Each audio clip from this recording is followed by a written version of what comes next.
I got a haircut and I want to talk about the unconscious. So the first thing to understand is that we all have a body-mind. We're typically taught that we have a mind and a body, like the mind's up here in the top area, has to do with the brain, and then down below, there's the body and it's sort of more inert and it's the servant of the mind, right? No, it's one thing. It's a body-mind, the whole deal. And it can all hold belief and it can all hold experience.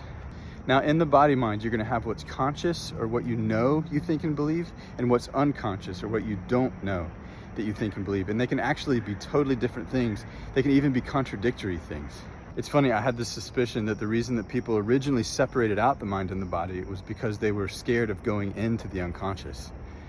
Like the philosopher Rene Descartes, who said, "I think, therefore I am." That's basically like saying, you know, I'm just gonna stay with what I know because the unknown, yikes.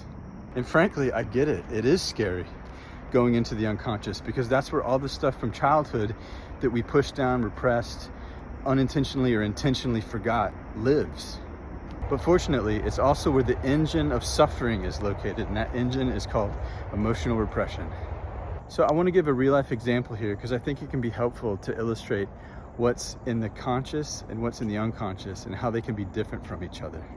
Let's say you're depressed and you've been depressed for like 20 years.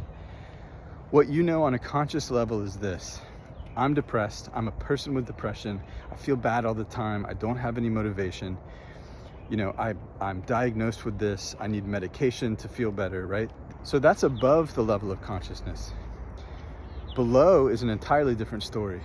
What you don't realize yet, because your repression is keeping you from realizing it, is that there's a contraction in your belly at the core of which is a program or a belief that's running 24 hours a day, 7 days a week for the last 20 years that's saying this: don't be angry, don't be angry, don't be angry, don't be angry, don't be angry, don't be angry, don't feel it, don't feel it, don't feel it, don't feel it, don't feel it. This is programming that's running nonstop in the unconscious. It's running autonomously, independently, and compulsively, and it's driving your suffering and creating your depression. In KI, we have a tool called reverse inquiry that gets to these unconscious programs, that unearths them and begins to make them conscious. And then you just watch your suffering progressively start to fall away. If this sounds good to you and you want to start making the unconscious conscious, visit repressiontest.com.